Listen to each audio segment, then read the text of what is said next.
banyak ikannya dan airnya jernih. Di tepi Sungai Barumun terdapat sebuah gubuk tua yang sudah reot, namun ada seorang yang tinggal bernama si Kantan dan bersama seorang ibunya yang sudah tua dan menjanda. Ayah Kantan sudah lama meninggal dunia. Mereka hidup bahagia walaupun dengan kemiskinan. Kantan selalu bekerja memenuhi kebutuhan sehari-harinya karena Kantan tidak tega melihat ibunya yang sudah tua untuk memenuhi kebutuhan hidup mereka. Pada saat sore hari, Kantan pun pergi ke hutan untuk mencari kayu bakar, lalu Kantan pulang dan pada paginya Kantan pun pergi ke pasar untuk menjual kayu bakar tersebut. Lalu Kantan pun pergi membeli beras dan kebutuhan lainnya. Setelah sampai pulang ke rumah, Kantan pun berkata, "Ibu, hasil penjualannya aku beli beras." "Wah, iya nak. Semoga Tuhan kelak akan menolong hidupmu agar tidak terus menjadi orang miskin." Ibu Kantan pun kemudian menanak nasi tersebut yang dibelikan oleh Kantan, walaupun hanya berlauk dengan ikan asin dan sambal. Pada malam harinya, Ibu Kantan pun tidur dengan pulasnya. Setelah itu, walaupun hanya dengan hidup kemiskinan, Ibu Kantan sangat bahagia ketika ia memiliki anak yang berbakti kepadanya. Dan pada saat Ibu Kantan tertidur pulas, Ibu Kantan pun bermimpi bertemu dengan seorang kakek tua di hutan.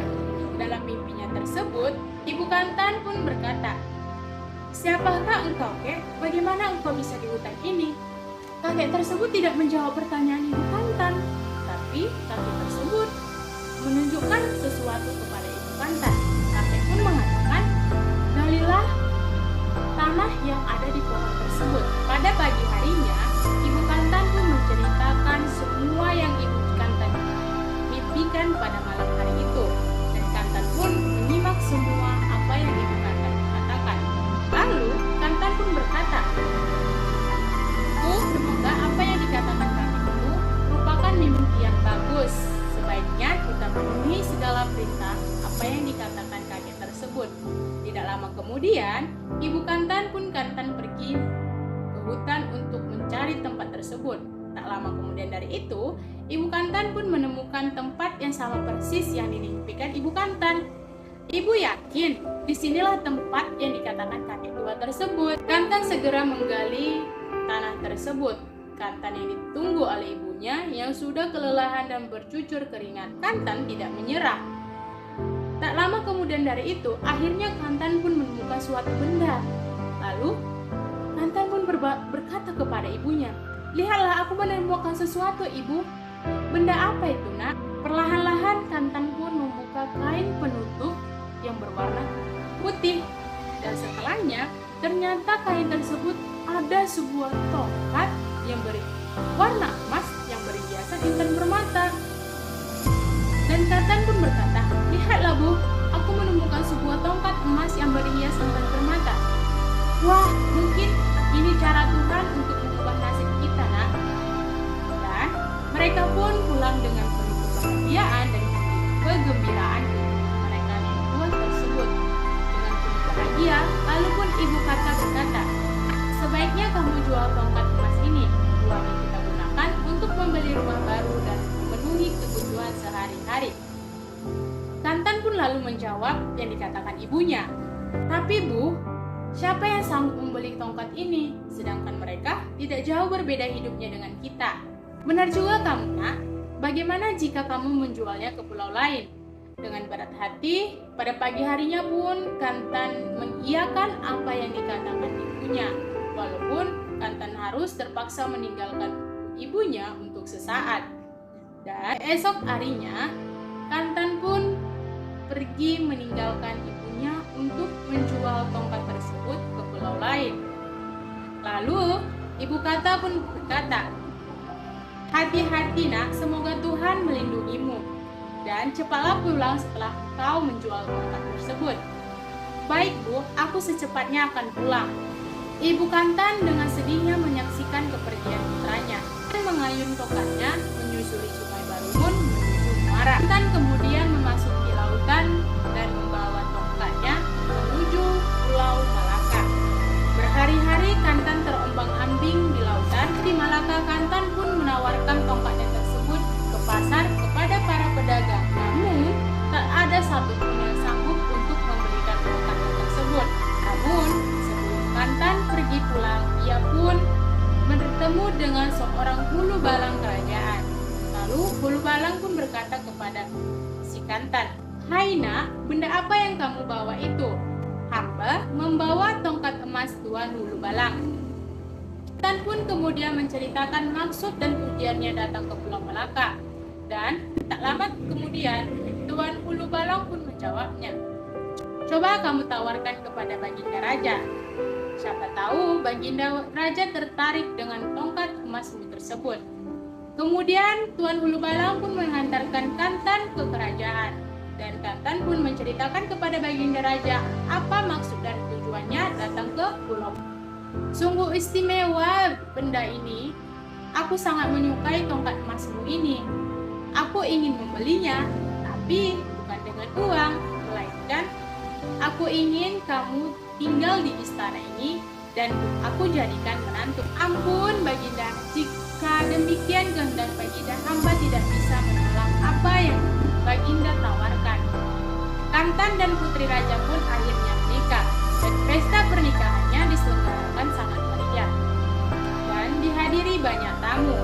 Setelah Kantan dan hidup bahagia bersama istrinya, ia pun merasa hidupnya berkecukupan dan sangat bahagia. Namun, sayangnya Kantan yang hidup bahagia itu lupa dengan ibunya di kampungnya.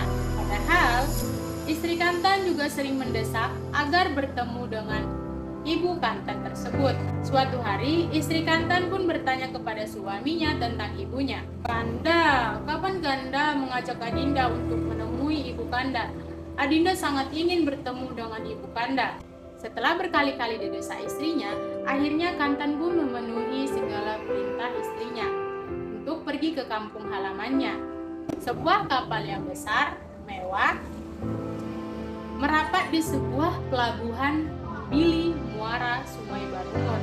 Kehadiran kapal tersebut mengundang perhatian penduduk setempat.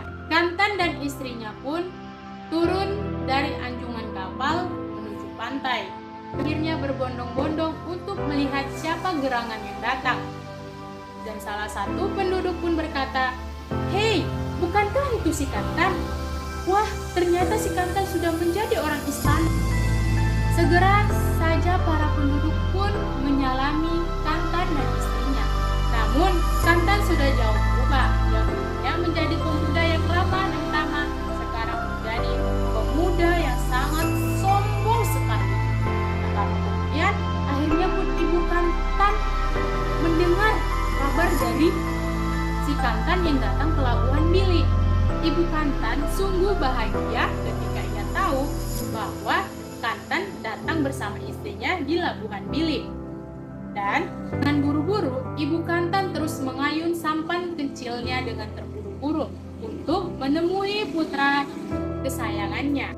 Meskipun sudah sampai di Labuhan Bili, Kantan tidak segera menunjukkan kepada istrinya siapa ibu kandung dari Kantan tersebut dan selalu menunda-nunda waktu untuk menemui ibunya. Pada suatu ketika, Kantan dikejutkan dengan suara tiba-tiba yang memanggilnya dengan suara yang tua. "Kantan, ini ibumu nak." "Kanda, apakah itu benar ibumu? Mari kita menjemputnya." "Bukan, dia bukan ibuku. Aku tidak punya ibu yang sepuruk sepertimu. Jangan sesekali kamu mengaku menjadi ibuku." "Apakah kamu sudah lupa nak pada ibumu ini? Ibumu sudah lama menanti kedatanganmu." "Kanda, sepertinya ibu itu sangat mengenalmu. Mungkin dia benar ibumu." "Hai perempuan gila, aku tidak mempunyai ibu sepertimu.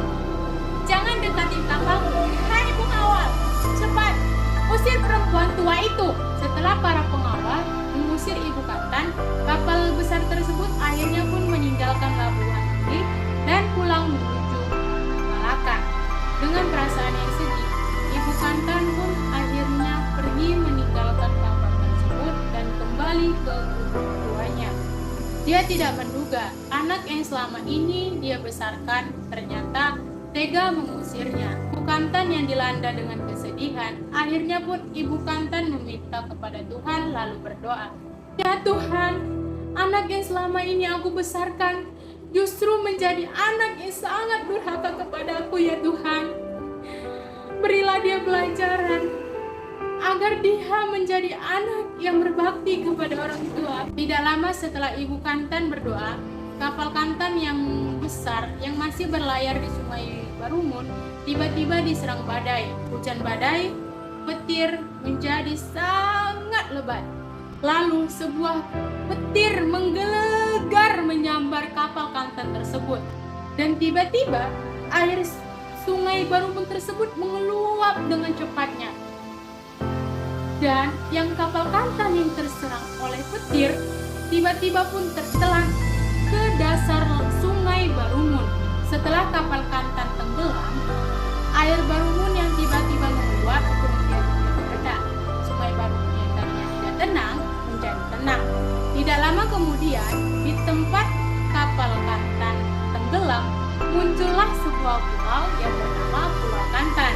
Dan inilah maksud dari cerita tersebut. Pulau tersebut yang berada di tengah-tengah Sungai Barumun yang berhadapan dengan Labuhan Bilik. Masyarakat akhirnya menyebut dengan Pulau Kantan. Pulau tersebut menjadi satu pelajaran masyarakat agar tidak durhaka kepada orang tua.